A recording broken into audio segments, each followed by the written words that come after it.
Long before we knew what it was, long before we harnessed it, electricity was flowing through our bodies, descended from the heavens. So there's constantly current flowing into the earth from thunderstorms and flowing out where there's not thunderstorms.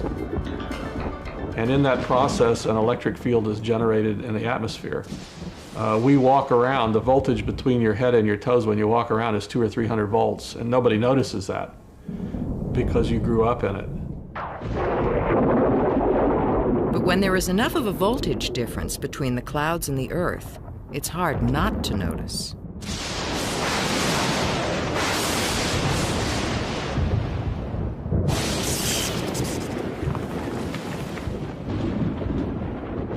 One of those who was fascinated by the phenomenon was Benjamin Franklin. Ben Franklin was a really smart guy. He was one of the original experimenters with electricity, period. He, in fact, invented the designation of positive and negative charge.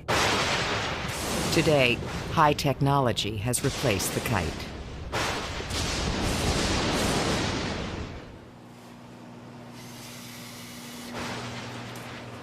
In north-central Florida, scientists summon lightning and bring it to the Earth with a rocket and a wire. We can make the cloud produce lightning and direct it where we want to direct it to do tests, and that really hasn't been possible before. They direct the lightning to strike simulated houses and power lines to understand what happens when it hits. The rocket launch provides a more controlled experiment than anything Ben Franklin could have imagined. Well, we do similar things. He didn't think his kite was going to get struck, and he thought that if it was going to get struck, that he wouldn't get hurt. So he was wrong there. If the kite had been struck, he probably would have been killed, as have many people flying kites. They load a rocket and launch it into the belly of a thundercloud. From the rocket's tail, a spool of copper wire unwinds, creating a path for the lightning to follow. There's a level of excitement and tension before you push the button, and then there's a level of holding your breath for 2 seconds when the rocket goes up that's unlike anything else.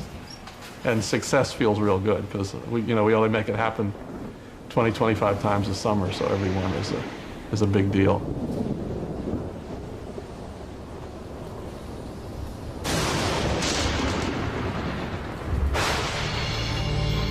It's like a rocket-powered lightning rod. Once the wire is shot up into the air, the lightning hits it. In an instant, the electric current of the bolt moves down the wire, disintegrating it into a green vapor. What flows down the lightning at 50,000 amps is the same thing that flows in your wall at 10 amps.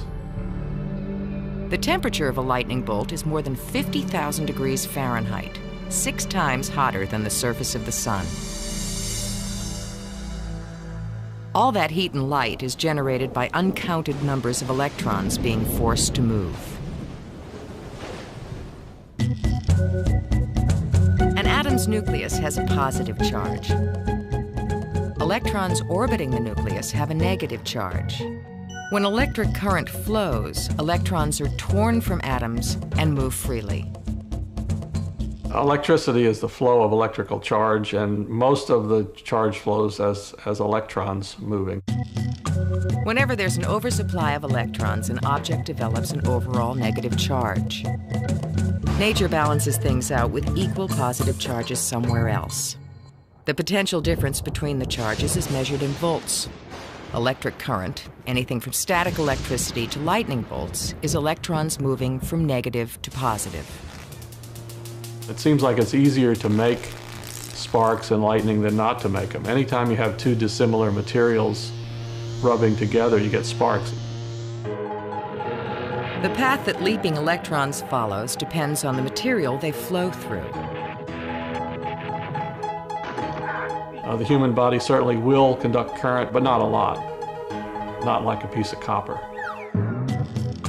Copper has a lot of loosely held electrons, so it's a good conductor. The electrons of clay and rubber are too tightly bound to their atoms to conduct electricity. They're said to be insulators. How electrons begin to move in the first place is a result of a force of nature called electromagnetism. Our whole technological civilization exists because electricity can make magnetism, and magnetism can make electricity. It goes back to the fact that we have two kinds of forces that are present that we call electricity or electromagnetism. And those two forces are the electric force and the magnetic force. The fundamental charges are a positive charge and a negative charge. To see these forces at work, head north and look up into the night sky. Basically, the northern lights are the result of high-energy electrical currents from the sun that are caught and guided by the Earth's magnetic field. There's electricity out there. 5, 4, 3, 2, 1. And we have liftoff of the Space Shuttle Columbia, continuing space research through tether satellite technology. On February 25, 1996, NASA and Italian researchers made a bold attempt to harness the power in the atmosphere. They generated electricity with a satellite on a wire. Good work. Let's make sure we stay that way.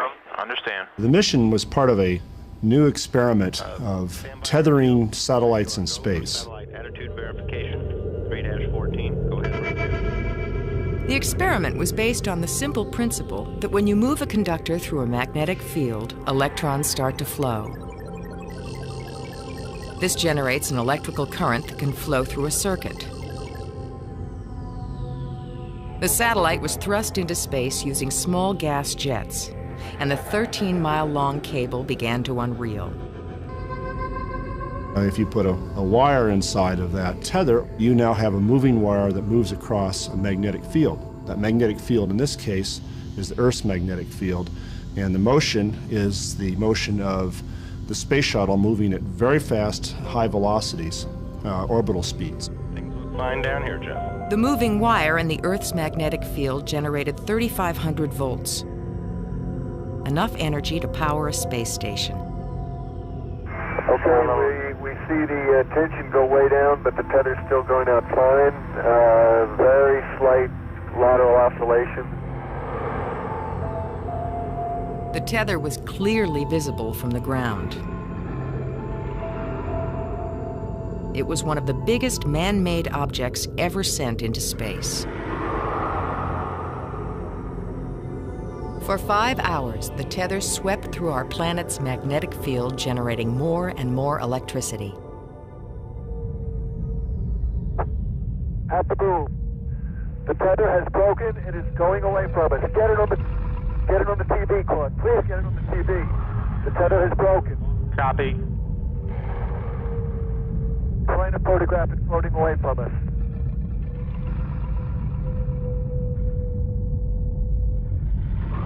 Looking back, we quickly saw that, in fact, the tether had broken. This was it's a big shock. It's kind of an empty feeling in the pit of your stomach when you look and you realize that there is the tether moving away from us at about 80 feet per second, and you just wanted to reach out and grab it. The wire was generating so much electricity that a spark jumped from the wire to the satellite deployment system and burned through the tether.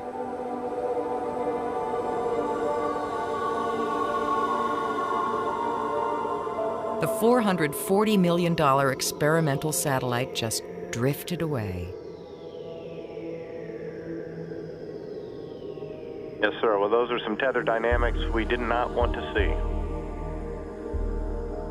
Well, we have demonstrated that you can generate a lot of electricity with tether, and unfortunately we've also demonstrated that you can use tethers to launch a satellite into a much higher orbit.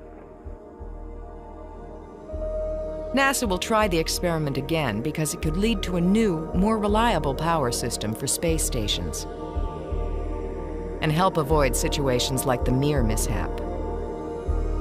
We're moving to actually is if we drive current in the opposite direction in the tether and if we can force the current to go the other way, it becomes a propulsive device.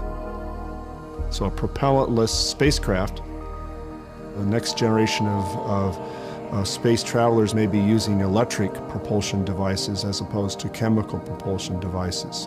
A little Star Trek, if you will.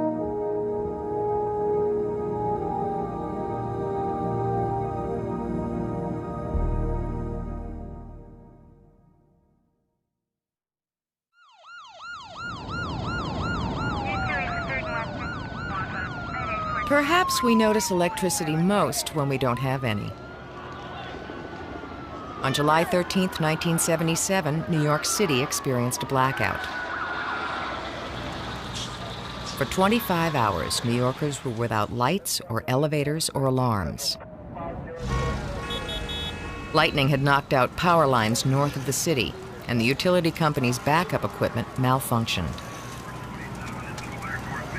It takes a lot to keep the electricity working, not just in machinery, but in manpower, and it costs a lot of money to maintain these systems. The utilities have to maintain their lines. In the United States, 98% of homes and businesses receive power from a vast electrical system that is woven together with a web of power lines. A grid.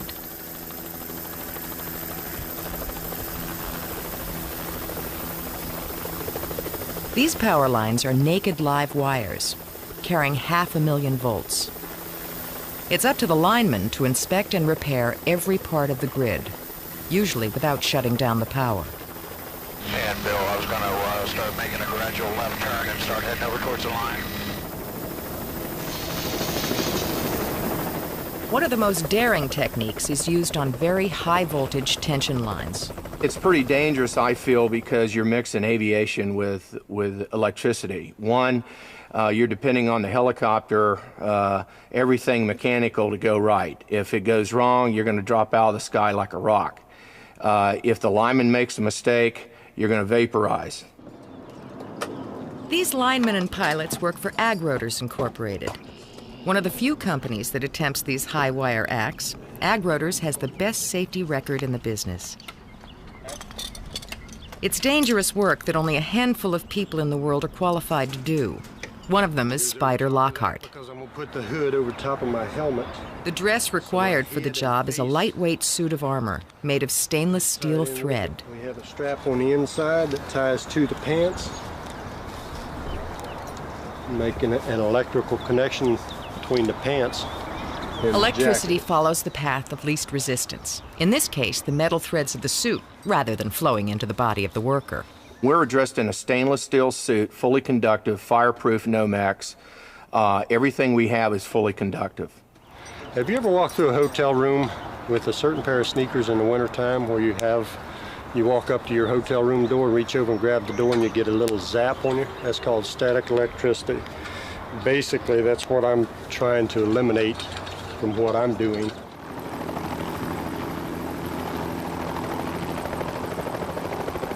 There's linemen all over the United States that are risking their lives every day to keep the power flowing. The dangerous marriage between helicopters and power lines is made to save money and time. Repairs that take a conventional ground crew days, Ag Rotors completes in hours. And Bill, we're just looking for the right structure number, and then we're going to have to probably turn back a span or two once we orient ourselves. The lineman's life depends on constant communication between him and the pilot. This is the span that we want. I'm going to go ahead and come down in between the two 500 kV lines, and we're going to find the damage location, and we'll get ready to start work. We could actually get too close to a power line and a tree, and the electricity would arc amongst all of us, and we could actually short out the power line and destroy ourselves. Both men know if the communication stops, something is wrong. It's a crucial fact that Spider Lockhart learned from experience.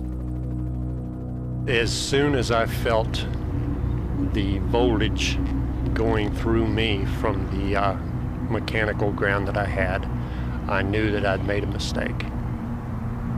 Sometimes it's a little bit late to figure out your mistakes, but I knew that as soon as I felt that. I had enough to know that it was killing me, and that's, to me, I was screaming to the pilot to get me away from the wire, and he never heard a thing because I couldn't open my mouth. The electricity stopped Spider's heart, but a coworker revived him, saving his life. And I saw Spider laying across the platform, half on, half off, and I knew something was wrong. When the helicopter came in, I didn't even wait for it to land. I jumped up on top of it. I started cutting his body harnesses off of him. I closed his eyelids, and I just started giving him CPR. And I worked on him a little over 3 minutes before I brought him back. When Spider is suspended in air and therefore not grounded to anything, the electricity treats him as part of the wire and safely passes over his body and not through it. If you were able to take a voltmeter, which measures voltage, and measure the voltage on that helicopter, it would be energized at 500,000 volts in anything on that helicopter. The metal wand gives the electricity a controlled pathway from the wire to the helicopter. Once the pathway is established, the lineman replaces the electrical connection held by the wand with metal clamps. The clamps allow the lineman to free his hands so that he can work.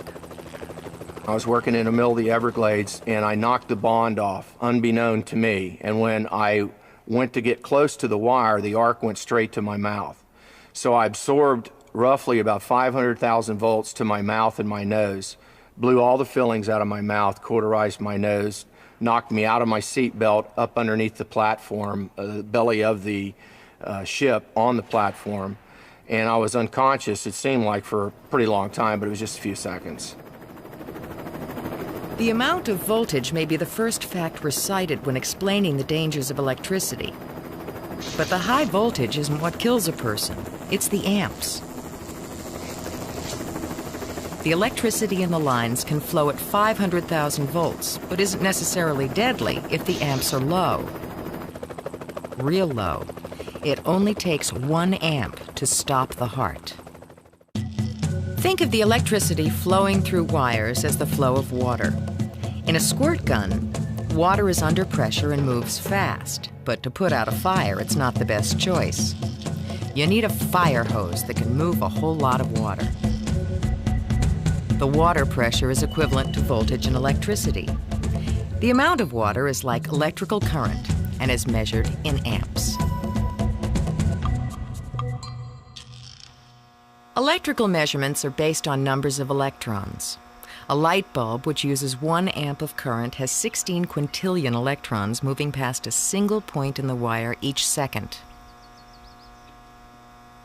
And they all have to come from somewhere.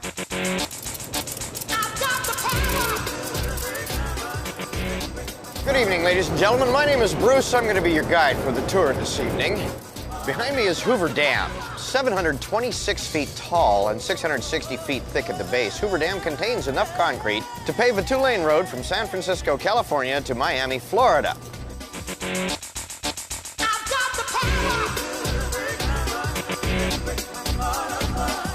Ladies and gentlemen, while you're on tour this evening, there are a few rules which you are going to have to follow.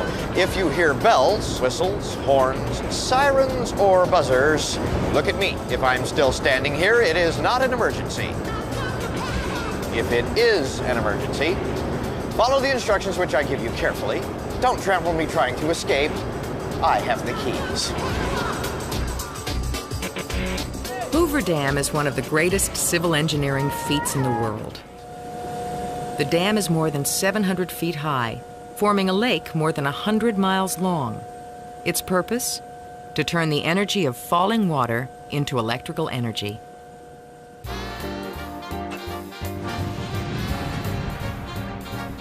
This accomplishment was made possible by the labor of men like Tommy Nelson and Lee Tillman. We didn't have time to think about anything too much other than we knew we were going to get paid at the end of the week. It wasn't very much money, was it, Lee? No, in my case, it was $5 a day. Yeah, you did better than I did. I was only making 4. Yeah, well, I was driving a truck. Yeah, but you were driving a truck. Yeah, that's true. Yeah, so they give me another $1 a day. Yeah. Hoover Dam was built during the Great Depression of the 30s. It not only created badly needed jobs, but was also part of a nationwide effort to transform rural life through electrification. We went from kerosene lights to carbide lights, propane lights, and Finally, here comes electricity, and it's available to everybody. Rural electrification. Franklin Delano Roosevelt, he did a great thing for the West.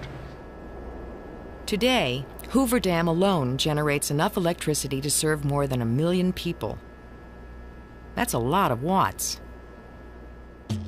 Multiply volts times amps, and you get watts. It takes 100 watts to light a bulb. 1,000 watts equals 1 kilowatt. Hoover Dam produces 4 billion kilowatts a year. Electricity that's sent to California, Nevada, and Arizona.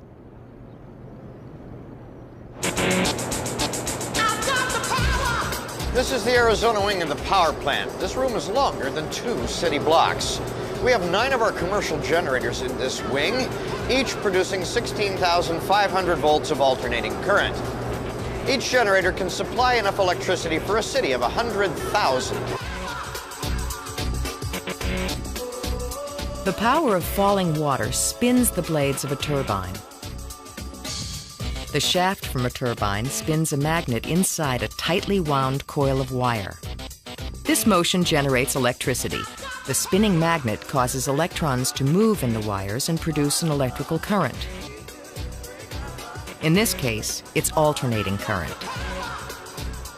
A direct current flows directly without any pulsations.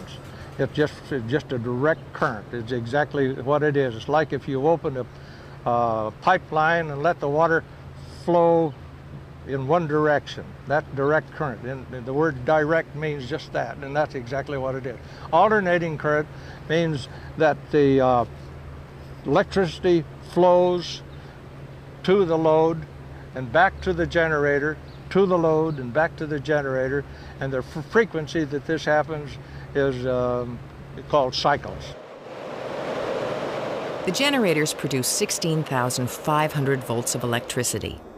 Before it leaves the power plant, the electricity's voltage is increased or boosted to 230,000 volts for long-distance travel. At the other end of the line, the process is reversed, and the high voltage is stepped down to 110 volts and delivered into millions of homes.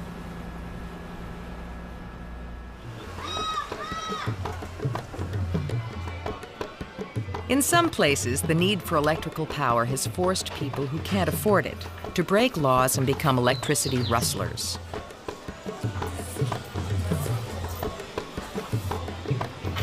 In the shanty towns of Rio de Janeiro, Brazilians who are unable to pay for electrical power learn how to tap into the grid for free. Bom, eu levo o fio da ligação da minha casa. I take wire from my house up to a clock or a light post, and from there I bring in the electricity. Electricity is siphoned from main lines and tangles of makeshift wiring. Live wires and unsafe connections are hazards that the local people live with, or in some tragic cases, die by. Horrível porque ele não sobreviveu. It was horrible because the electrician pirate didn't survive. He was making a connection for a lady whose house had had a blackout. He had been in the water earlier, so he was wet. He climbed on a zinc rooftop and started touching the wire. He got a strong shock and was thrown from the spot and died.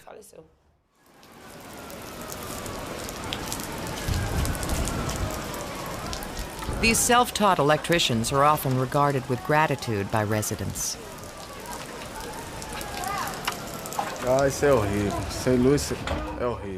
I'm not a hero, but there is a risk. I sometimes talk to people from the electric company, and they teach me how to make connections, so I don't get caught. It can be dangerous.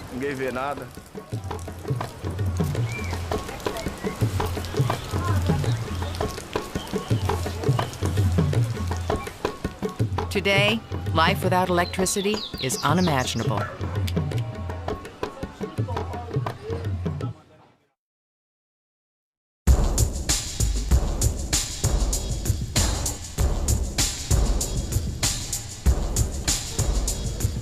Las Vegas.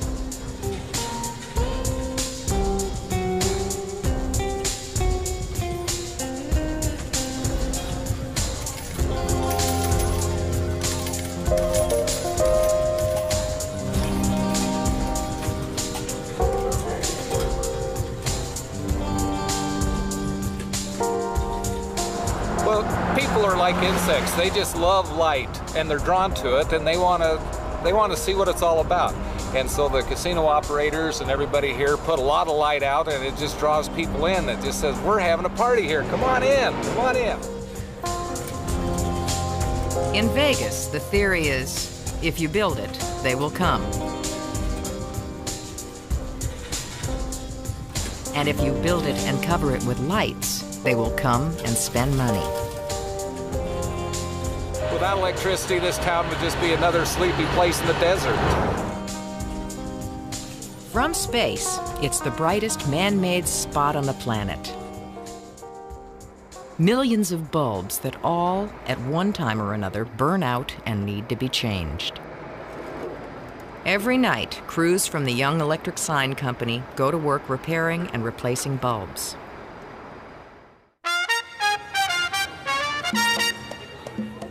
One of their biggest jobs is the Fremont Street experience. On a grid above pedestrians shine 2 million bulbs and a $70 million light show. The town never shuts down, but things are a little slower after midnight. That's when the crews test the system and make repairs. It's Homer King's job to change the bulbs. That way the computer will tell it how bright to go. These bulbs have a life expectancy of 25,000 hours. I'm on a roll tonight here. A light bulb lights because its filament offers some resistance to the flow of electrons. Okay, that looks better. As the electrons try to crowd through a hair-thin tungsten wire, the energy spent overcoming resistance turns into heat. A material that's resistive is one that requires some kind of work to push the charge across. That means you're giving up energy that turns into heat and will heat that element up. And here, heat means light. The filament reaches a temperature of about 4,500 degrees Fahrenheit. On Fremont Street, the bulbs burn bright. 7 shows a day, 7 days a week. And nothing stops the display, except for thunderstorms. We'll run this color for about 10 to 15 minutes. People ask us all the time, does this keep rain out? Well, no, it doesn't keep rain out. Water doesn't really hurt it. What hurts us is lightning. We got 30 computers on the other side of this frame. So when the lightning's there, we shut it down. The Fremont streetlights are controlled by 121 computers. It's the largest outdoor sign in the world, towering 90 feet high and spanning almost 5 football fields. Hard Rock, this is one of my favorite properties here. Not all the lights in Las Vegas rely on bulbs. Neon and fluorescent lights use electricity to excite atoms that do the glowing, instead of heating up a thin wire. The signs may change, but using light to attract crowds has been around since electricity was harnessed.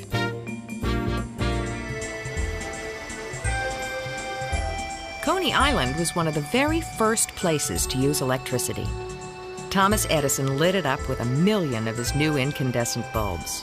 They called it an electric Eden. Being, I guess, like almost like a new world. It was like the playground of the world, and being all lit up. At the turn of the century, Coney was the largest amusement park in the world. Charles Dickens, Mark Twain, Sigmund Freud, Herman Melville, and Walt Whitman were among the thousands who flocked to see the magical electric light at work. Coney Island wouldn't be Coney Island without electricity. If you remember correctly, electricity made its debut in Coney Island. Coney is lights, Coney is movement, Coney is electric.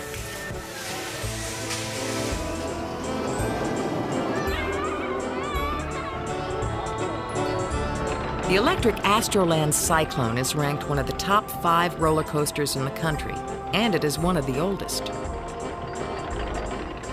By the time it reaches the bottom, it's traveling 55 miles an hour. And the passengers feel the force of 4 Gs.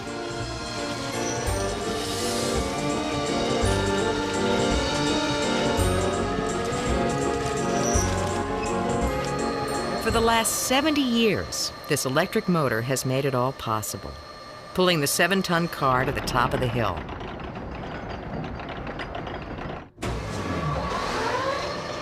An electric motor is a generator in reverse, turning electricity into motion instead of the other way around. The motor is connected to a belt that turns a 15-foot wheel that pulls the chain. It's a powerful system.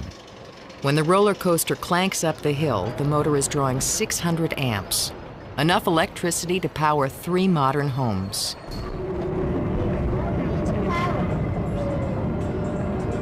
Coney Island was one of the first places that exploited electricity for profit and pleasure.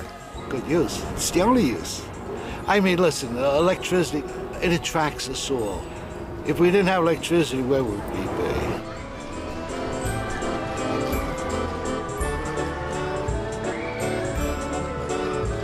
be? Along with the rest of New York City, Coney Island found out what it was like to be without electricity in the blackout of 1977.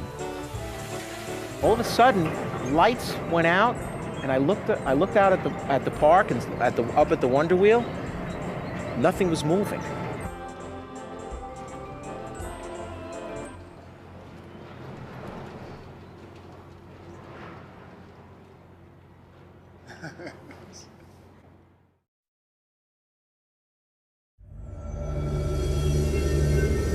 As soon as scientists were able to capture electrical energy, they began to experiment with it. In 1780, an Italian anatomist, Luigi Galvani, made groundbreaking discoveries. Galvani made lightning measurements. Galvani took frogs' legs and showed that when it lightened, they twitched. So he showed that the lightning radiates an electric field which produces a voltage on the frog legs. Throw the switch.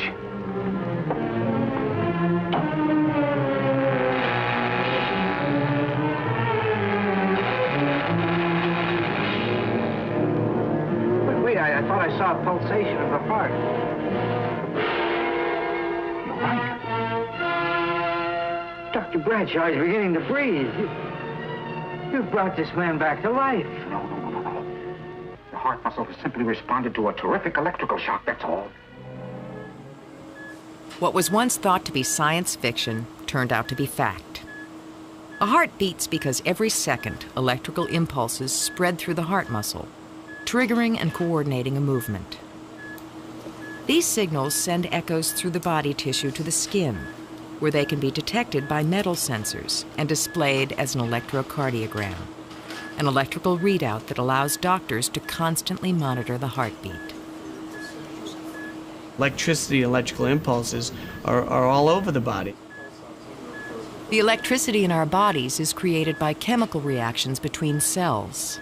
What triggers the heart to squeeze are these signals, these small electrical currents, which travel from the outside to the inside of the cell every time your heart beats.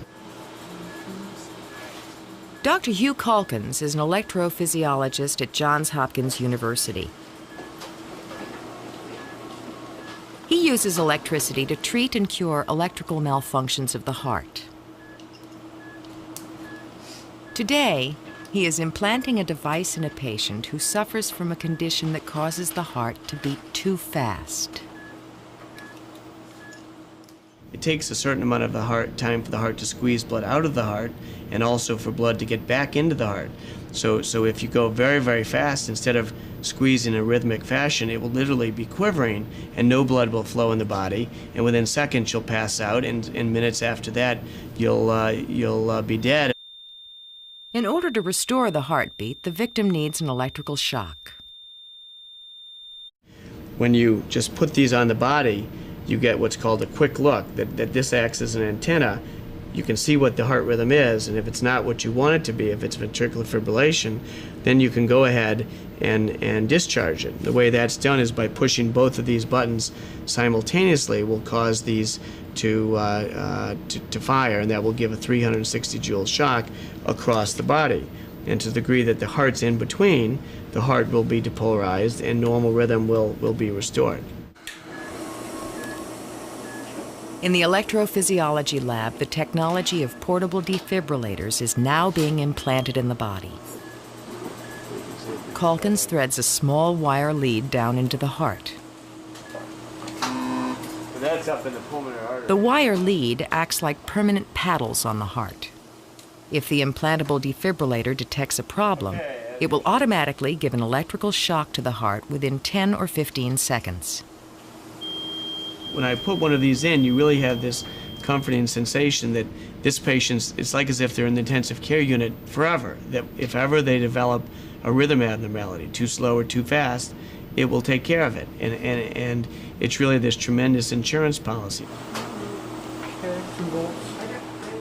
The most critical part of the procedure is the testing of the device. Everything all set? Here we go. The patient is given a shock that puts his heart into overdrive. The heart starts fluttering rather than beating steadily. Ventricular fibrillation, they call it. Sudden cardiac death. It's the only way to test the device. When we were putting in the defibrillator is when we induced this ventricular fibrillation, this very fast heart rhythm. You saw a lot of very rapid squiggles on the screen, and that was the heart beating very, very chaotically with multiple short circuits swirling around the heart, resulting in the heart beating 400 or 500 beats a minute. So 10 joules, which is about 500 volts. Yeah, this shows the whole readout from how we induce it with a shock, and this is the VF. And it takes, you can see, about 8 seconds for the device to charge up and get them out of the rhythm. The trick is to customize the implantable defibrillator so it delivers the lowest level of energy that can still get the heart beating back to its normal rhythm. There's more and more enthusiasm about the benefits of electricity. I know for many, many years there was a lot of debate over was it better to treat patients with sudden cardiac death with medications or with defibrillators. And now the studies are available showing that defibrillators are better than medications, at least the medications we have now. So there's a case where electricity won, where electricity was better.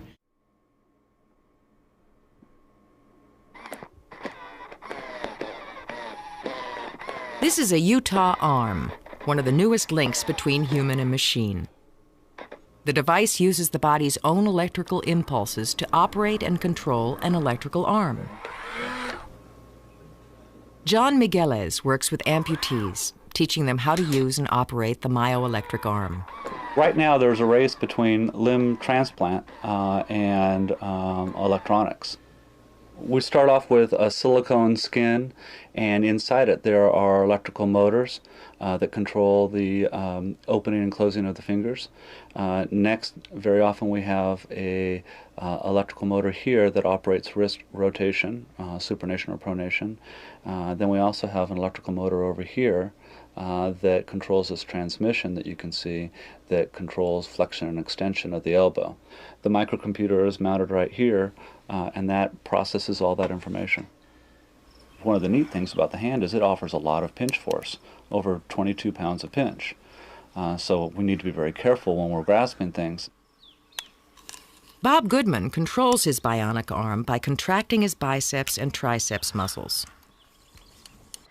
I like to grab my brother's hand and squeeze it and kind of watch his eyes a little bit. Maybe that's a little bit of bionic feeling. Ironically, it was electricity that destroyed Bob Goodman's arm in the first place. He was up on a roof removing a television antenna when something went wrong.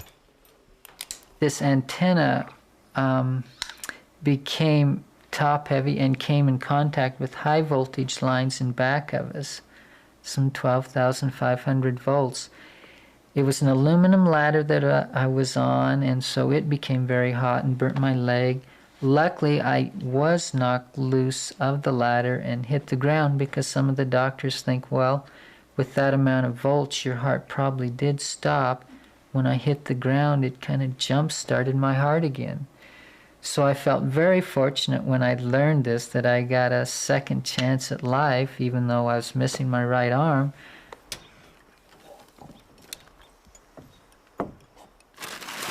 When the brain sends an electrical signal to flex the arm muscle, the signal, or impulse, is intercepted at the muscle site by electrodes, or skin sensors. This electric impulse is then amplified and used by a microcomputer to control the electrical motors in the arm. The patient has to be able to produce two independent signals, or muscle contractions. Typically with Bob in this situation, we're using biceps and tricep muscles, but he has to be able to fire those independently. If he were to fire them together, it would tell the hand to open and close at the same time, which would just create a little jitter in the hand. In a myoelectric arm, when you lock the elbow here to make the hand work, to unlock this elbow, it takes the flex of both muscle sites at the same time and then an instant relaxation. So for me to get that elbow to unlock, it took quite a few months actually. I would always flex one site before the other. So it was releasing the elbow is what took me the most time to get down. So how are things going? You having any particular problems? Not really. I've put a new harness on and snugged up the fit in my socket, so it seems to be responding really well. Great. How's that battery doing? Well, I'll turn this arm off here, and the batteries are holding up real well. This new battery pack is lasting 4 to 5 days for me. A lot. Okay. It's opening and closing the same amount of effort for both. Open this and clean this.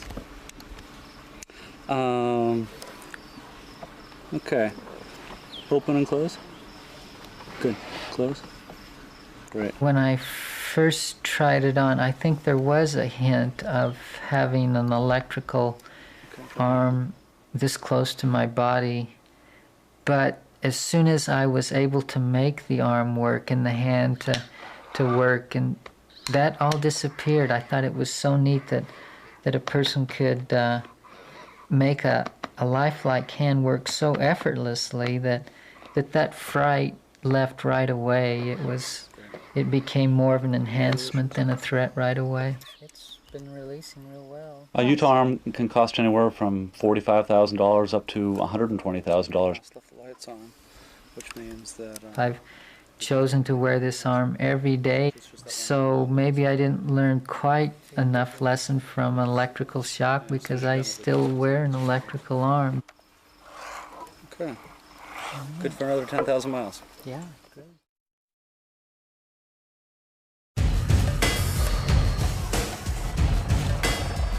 The modern world would be inconceivable without electricity.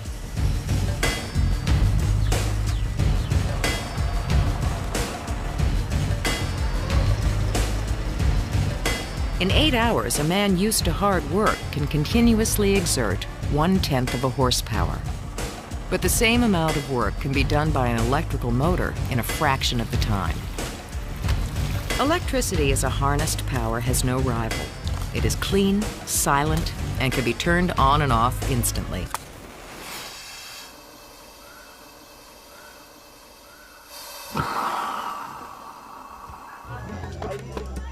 Worldwide, there are still 2 billion people who exist without electrical power. Most are located in remote places like the Brazilian village of Boa Sorte.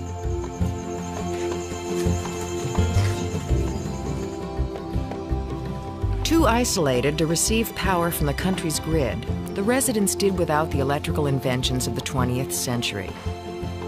And without conveniences like medical vaccines that need refrigeration.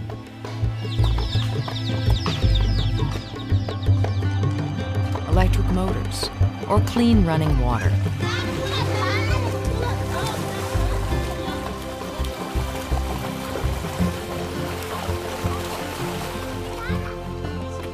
The villagers used contaminated surface water, which was funneled from the springs to the local watering hole. The only clean water was buried deep beneath the earth. An electrical pump was needed to get the water to the surface. To solve this problem, the governments of Brazil and the US joined forces to provide electricity by harnessing the sun's energy. Putting out power poles and lines is so expensive that actually photovoltaic energy is much cheaper here than using traditional forms of fuel. Photovoltaic cells, or solar panels, convert energy radiated by the sun into electricity. Clean, renewable power that villages like this can afford.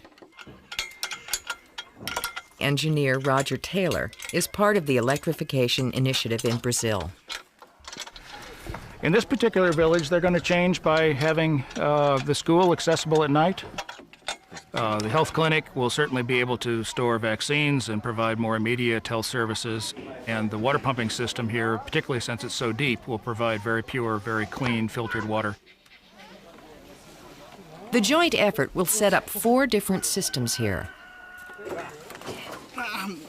The largest will power an electric water pump for the well.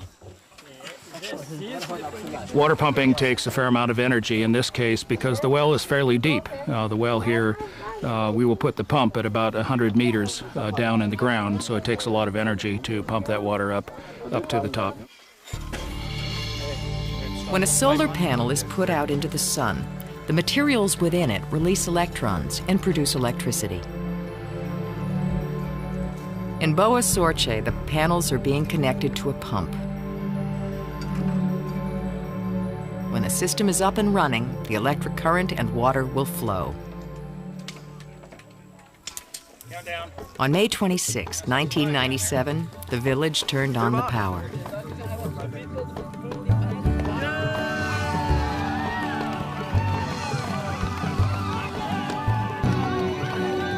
Technological advancements that took 100 years to develop arrived here with the flick of a switch.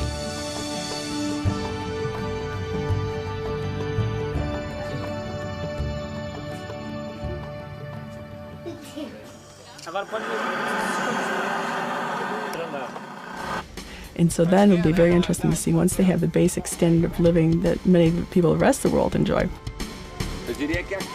how their lives and their culture will evolve from that.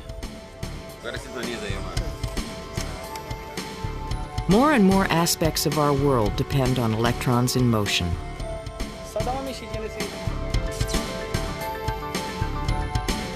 They flow through countless switches and machines. They flow through our bodies and brains. They can even start life. In a test tube, you can make lifelike things, molecules, with electric sparks. When researchers in Scotland cloned a sheep named Dolly, a tiny spark of electricity was used to fuse cells and start the egg growing into an embryo.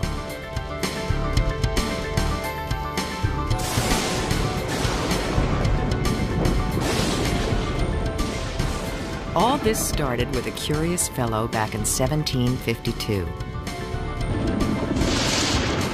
That was when a man with a key and a kite stepped out into a storm. He snatched lightning from the heavens and introduced electricity to mankind.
The temperature of a lightning bolt is more than 50,000 degrees Fahrenheit, 6 times hotter than the surface of the sun. All that heat and light is generated by uncounted numbers of electrons being forced to move. An atom's nucleus has a positive charge. Electrons orbiting the nucleus have a negative charge. When electric current flows, electrons are torn from atoms and move freely. Electricity is the flow of electrical charge, and most of the charge flows as electrons moving. Whenever there's an oversupply of electrons, an object develops an overall negative charge. Nature balances things out with equal positive charges somewhere else. The potential difference between the charges is measured in volts. Electric current, anything from static electricity to lightning bolts, is electrons moving from negative to positive. It seems like it's easier to have many people flying kites. They load a rocket and launch it into the belly of a thundercloud. From the rocket's tail, a spool of copper wire unwinds, creating a path for the lightning to follow. There's a level of excitement and tension before you push the button, and then there's a level of holding your breath for 2 seconds when the rocket goes up that's unlike anything else. And success feels real good because we only make it happen 20, 25 times a summer, so every one is a big deal.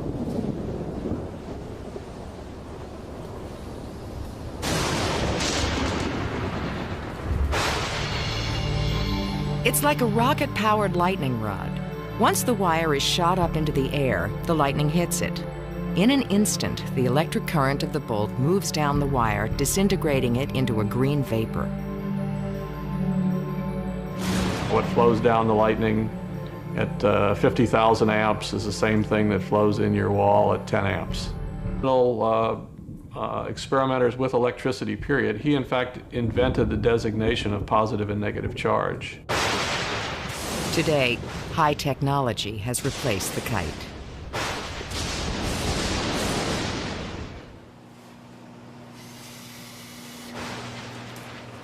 In north-central Florida, scientists summon lightning and bring it to the Earth with a rocket and a wire.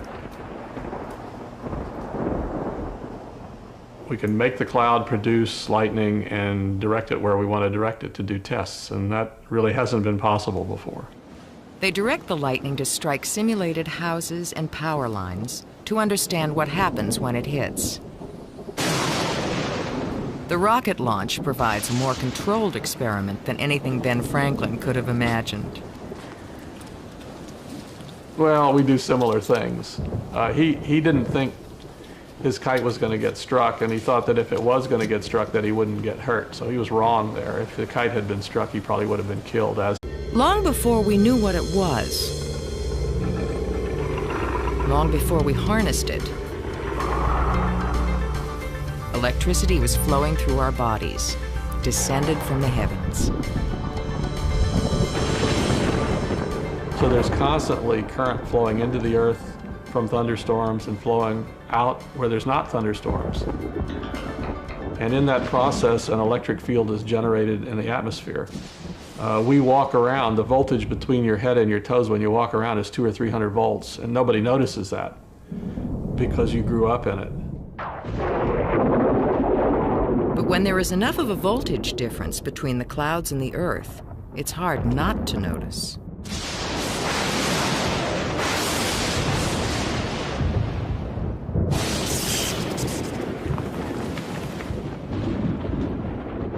One of those who was fascinated by the phenomenon was Benjamin Franklin. Ben Franklin was a really smart guy. He was one of the original make sparks and lightning than not to make them. Anytime you have two dissimilar materials rubbing together, you get sparks. The path that leaping electrons follows depends on the material they flow through.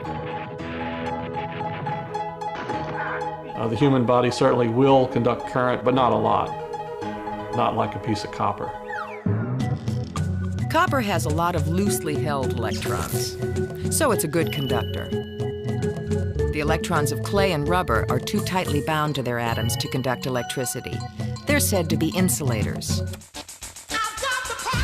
How electrons begin to move in the first place is a result of a force of nature called electromagnetism.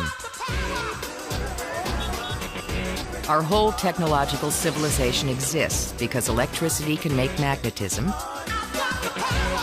and magnetism can make electricity. It goes back to the fact that we have two kinds of forces that are present that we call electricity or electromagnetism, and those two forces